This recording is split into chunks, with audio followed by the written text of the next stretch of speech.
Hey everyone, Jennifer Lee Chan. Happy Monday morning at 12:34 a.m. is when I'm recording this because, you know, I'm still awake and you guys want daily reports. So here we go. 49ers pull off a win on Sunday night, 24-30 over the Dallas Cowboys, and it is National Tight Ends Day. So George Kittle was the player of the game, right? Six catches for 128 yards, but not to be outdone. Isaac Guerrero also had a great day. He ran for 14 times for 85 yards and a touchdown. Brock Purdy had a touchdown. George Kittle had a touchdown. George Kittle, though, enters the 500 club. So he has 500 receptions as a 49er now, which moves him up into fifth place. And that is behind Jerry Rice, of course, who has 1,281 receptions. That's crazy. Uh, Terrell Owens, 592 receptions. Roger Craig, 508. Dwight Clark, 506.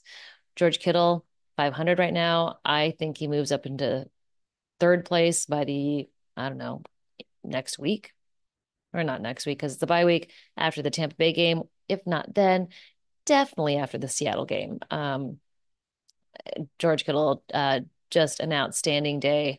And he is just, I think Matt said it after the game, aggressive positivity. And he really is. He's fantastic.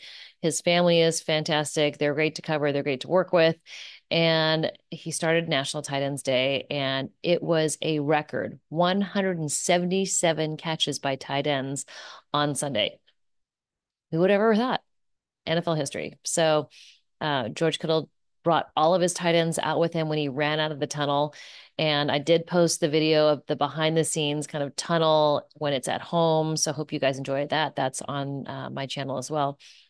But, you know, I think what he brings to the 49ers offense, his attitude, what he does on the field, everything, just there's no one like him. So, great day for George Kittle, great day for the 49ers, although they did almost let the lead slip away again. 17-point lead in the third quarter, started to fall away towards the end of the fourth.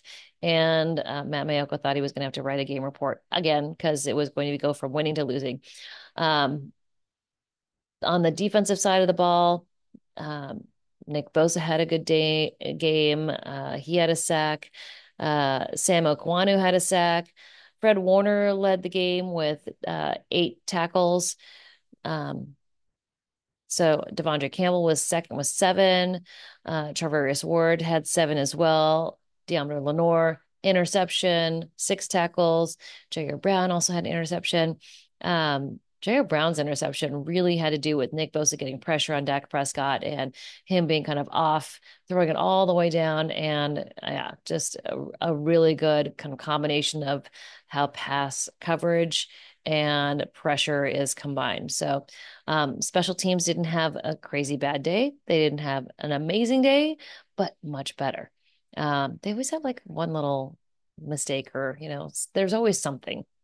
Um, but the good thing is the team has a bye. They have time off. They have time to recoup and rest. And George Kittle said he's feeling better than he did last year, which is a good thing. But he's a guy who plays with through so much. Fred Warner, Brock Purdy, Nick Bosa talked about how he's a warrior, how he plays through so much, so many injuries.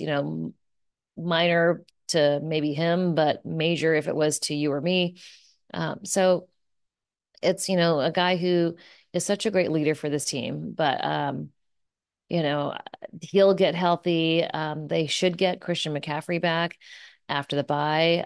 Maybe Dre Greenlaw a couple weeks after that, hopefully. I did see Dre Greenlaw pushing the sled again this week, kind of gingerly. But I think this team is getting better. It's improving. Yes, they lost Brandon Ayuk for the season, but I think Juwan Jennings is coming back. And in the loss of Brandon Ayuk, I think Ricky Pearsall is just going to get better and better and better.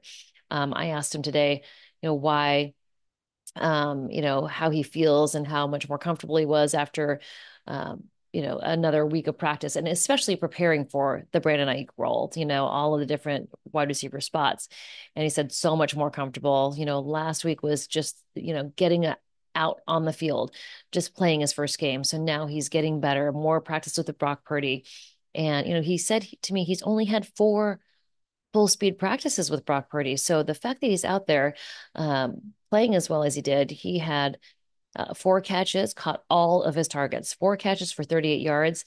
And there was one where he did kind of a curl route out to the sidelines, and the ball was right on him as he turned his head. So I think he and Brock Purdy are going to build a chemistry that's going to be pretty special to watch. And I think it's just, he's got so much potential. Really good route runner. If you just watch him running routes on air, even, he's so smooth out of his breaks. He's not jerky with his motions, which I think is going to make him very difficult for defensive backs to cover. I think that's, something that the 49ers offense hasn't had. Um, as far as trades, I know people have been asking me about trades. I'm not sure. I think the only way that they get a guy in a trade. And yes, I would love for DeForest Buckner to come back, but he's too expensive for the team. And how many players they have that are on IR or hurt and how much money they're paying them. I just don't think they can afford DeForest Buckner at this point. But it's got to be a guy who played in the system. One of my thoughts was Arden Key. He's been having a good year. He's played really well. He played himself into a really nice contract after playing a good year with the 49ers. So he's a guy that could make an immediate impact, but a guy that has also had an impact, and he's one of their own, is Samuel Kwanu. I think he's kind of coming into his own. He's playing on the interior at times, on the exterior. The fact that he's can adjust is really good. So I think that they've kind of got their answers in the building. I think also if Jordan Elliott and Malik Collins stay healthy, I think this bye week is going to be really good for them. I know they're off the injury report, but the fact they've been on the injury report multiple weeks with a knee injury, I don't think it's completely solved. I just think it's solved enough that they don't have to put him on the report. I mean, there's so many times at the end of the season where a guy is like, oh, yeah, I'm having a knee procedure when they were off the report, but they had dealt with something before. I have a feeling that with the chronic knee injuries that Jordan Elliott and Malik Collins have, they may be in that kind of, they need to have a procedure, not an ACL, MCL, or anything like that, but a small procedure like a scope or something to deal with whatever issues that they're having, because it is kind of reoccurring knee issues. So that way, maybe health wise, this rest is going to do those guys a lot of good. Um, Injuries from the game. Renardo Green had an ankle injury. Kyle Shanahan said he should be fine. D. Winters suffered a head injury or a concussion. I saw him walking around the locker room. So post game, and he didn't have like dark glasses on. He seemed fine. Like he was walking at normal speed. Sometimes when guys have concussions, they walk slower. They're more tentative because they can't, their head spinning or whatnot. I've actually had a couple concussions, so I know how it is. Sometimes you just need to sit, but he looked like he was walking around fine. So I don't think it's a terribly serious concussion. They're all not good, but I don't think it's one of those ones that'll keep him out for weeks upon weeks. Um, Other injuries from the game. Uh, Debo Samuel had the rib injury. And JP Mason had the shoulder injury. Now, JP Mason, Kyle Shanahan said that he probably could have gone back out there if he needed to, but Isaac Guerrero was doing such a great job, they didn't need him, and they had the game in hand. So that's why they didn't need to do that. But outside of that, these guys have some rest. We talked to Kyle Shanahan at 3 p.m. tomorrow, so I'll give you more updates then on what we heard, what we've seen, things I saw in the locker room. Deommodore Lenoir with his interception ball. He's such a riot. I loved what Nick Bosa said after the game, that he's like, that's my favorite player. I love the guy. And that how he's gotten more mature and not, you know, he's getting under the guy's skin that he's covering, like CeeDee Lamb, but he's not doing as much as to cause himself a penalty or, unnecessary roughness or fight or anything like that, which is good. So he's maturing. And Nick Bosa said, yeah, when he first came in here, he was kind of an airhead. So yeah, it's Deommodore Lenoir's ascension. He's playing his way into a huge contract next year.